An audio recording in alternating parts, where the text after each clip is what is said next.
Hi, I'm Miss Chris, and I keep buying turmeric and then being gifted it because it's funny. I also made Miss Joanne take one of my containers. I had more. But so I have so much turmeric. I don't cook with it that often. That's why I'm like, oh, I need to buy it for this recipe. And then I buy another one. And then I had 3. And then I was gifted a giant one. So anyway, I have so much turmeric. And I can't use all this in cooking. So I'm going to show you something to do with turmeric. It's super cool. So you might have seen like cyanotypes, which are like the blue sun prints. You can also do that with turmeric, which is a good way to use it up, except it only uses like a teaspoon at a time. But still, it is going to use it up faster than having them sit in my cabinet until the next time I make whatever recipe it is that I use them for. I don't even remember what recipe it is, but it is going to be super cool and it's a fun thing to do. So follow along.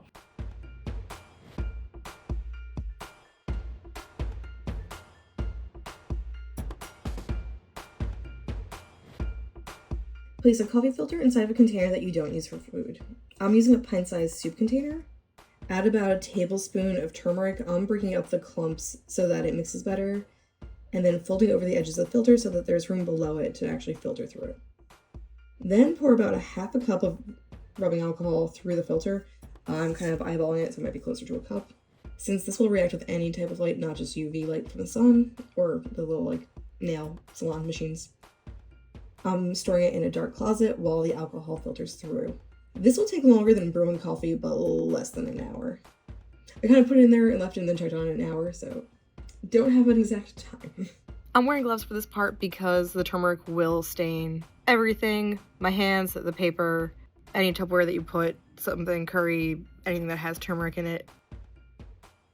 In a room with low lighting, using a sponge brush, I apply a thin coat of the mixture to either cardstock or watercolor paper. Anything that's thinner than these two will get soggy and weird. I then put the coated paper in a dark closet to dry overnight.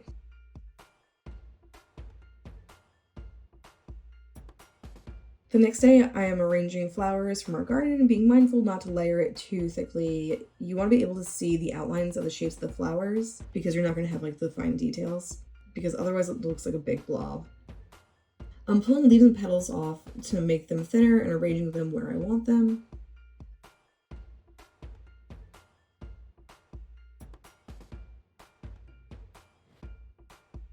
I'm not sure how these little single flowers that I'm scattering around are going to come out. They might be too small or too finely detailed for this, but we'll all try together and learn. I'm covering everything with a pane of picture frame glass to keep them in place so they don't blow away, and then placing them outside in the sunlight. Leave your print outside for about 2 hours. The cloudier it is, the longer it will take to react, so it could be up to 5 hours. When it's ready, the color will appear faded, like a light yellow. Next, mix a ratio of 2 teaspoons of either borax or baking soda per 1 cup of warm water, needed to fill a tray or a bowl large enough to submerge your print. Remove the flowers from your print and submerge the print into the baking soda mixture, then lay it on paper towels to dry. The contrast will not be that drastic initially. As your print dries, the contrast will increase with a yellow background, and the shadows will be like a reddish brown color, which is super cool looking. You are then, once it's dry, able to frame it and hang it up wherever you would like.